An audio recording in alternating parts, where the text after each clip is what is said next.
நாம் காவிரி நதி தீரத்திலே நின்று கொண்டிருக்கிறோம்.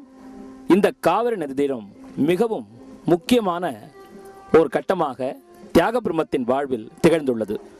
சிறு சிறுவென சிலிர்த்து ஓடக்கூடிய இந்த காவிரி நதி நீரில்தான் தியாகபிரம்மத்தின் தமையன் அவர் பூஜித்த ராம விக்கிரகங்களை தூக்கி இந்த ஆற்றிலே இருந்துவிட்டார்.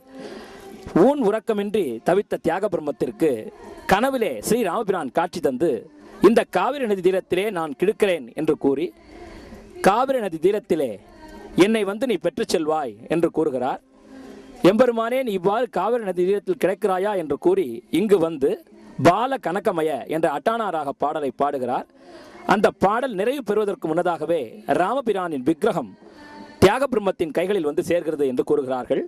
எனவே ராமனுடைய திருமேனியை தாங்கி இருக்கக்கூடிய இந்த புனித காவேரி தீரத்தையும் நாம் இங்கே தரிசித்துக் கொண்டிருக்கிறோம்.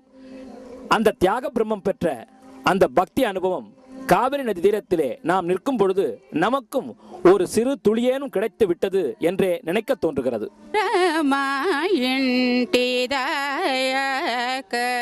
ரகுவீர சுகுமார